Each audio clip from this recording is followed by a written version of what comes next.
கதை நேரம் பண்ணும்போது தான் சொன்னேன்ல நரேன் வந்து ஃபோன் பண்ணி வர சொன்னார்னு.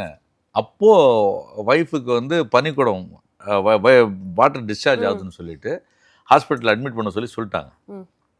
சரி கூட்டிகிட்டு போகலாம் அப்படின்னு சொல்லி கிளம்பும் போது பார்த்தா அப்போ லேண்ட்லைன் தான். ஃபோன் பண்ணி எடுத்தேன். அவன் சொன்னான், வா இது மாதிரி ஒரு பையன் சொதப்பிட்டு இருக்கிறான், டைரக்டர் உடனே யாரையா கூப்பிட்டாரு, நான் நீ தெரிஞ்ச பையன் இருக்கான் சார் வர சொல்லியிருக்கேன், நீ உடனே கிளம்பி ஏதாவது அழுக்கு சட்டை இருந்தால் எடுத்து போட்டு வா, ஆட்டோ டிரைவர் கேரக்டர் தான், டக்குன்னு ஒரு 4 சட்டை எடுத்துட்டு வா அப்படின்னா. நான் சொன்னேன், இல்லை இந்த மாதிரி ஹாஸ்பிட்டலுக்கு கூப்பிட்டு போயிட்டுருக்கிறேன். அப்படியா, என்ன பண்ணுறது அப்போ அப்படின்னா. அப்புறம் இவங்க சொன்னாங்க, மிஸ்ஸஸ் தான் சொன்னாங்க, நீ போ நான் பார்த்துக்கிறேன், அம்மா இருக்காங்களா, அம்மாவை கூட்டிகிட்டு போயிடுறேன், நீ இவ்வளோ நாளாக அலைஞ்சிட்டு இருக்கிற, இப்போ ஒரு நல்ல சான்ஸ் கிடச்சிருக்கு, இந்த டைமில் ஏன் விட்ற, நீ போ அப்படின்னாங்க. உண்மையிலே சொல்கிறேன், இன்னைக்கு நான் இவ்வளோ பண்ணுறேன்னா அதுக்கு ரீசன் என் ஒய்ஃப் தான். எந்த வேலைக்கு எந்த விதத்துலையும் டிஸ்டர்பன்ஸே இருக்கக்கூடாதுன்னு நினைப்பாங்க. என்ன இது பண்ணாலுமே நான் வேலைக்கு மட்டும் என்னை ஃப்ரீ பண்ணி விட்டுருவாங்க. ஏதாவது அதுக்கு என்னென்ன ஹெல்ப் பண்ண முடியும் அத்தனையும் பண்ணுவாங்க. ஸோ அந்த மாதிரி டைமில் அன்னைக்கு மட்டும் என்ன நீ என்னை விட்டு போறியான்னு கேட்டிருந்தாக்கா பாலுமேந்திரா சாரோட கனெக்ஷன் கிடச்சிருக்காது, எனக்கு ஒரு நல்ல கதை நேரம் கிடச்சிருக்காது, நல்ல அறிமுகங்கள் கிடச்சிருக்காது, ஸோ எல்லாமே மிஸ் பண்ணியிருப்பேன். ஷூட் முடிஞ்சிட்டு போய் ஹாஸ்பிட்டலில் பார்த்தா அப்போது நான் இல்லை நாளைக்கு தான் இதுன்னு சொல்லியிருக்காங்க, நாளைக்கு ஷூட்டிங் சொல்லியிருக்காங்களே, சரி பரவாயில்ல நீ போனாங்க. போயிட்டேன். அங்கே ஷூட்டிங் நடிச்சிட்டு இருக்கும்போது பார்த்தா அப்போது மொபைல்லாம் அவ்வளோ ஆக்டிங் ஃப்ரீக்வெண்ட்டாக இருக்காது.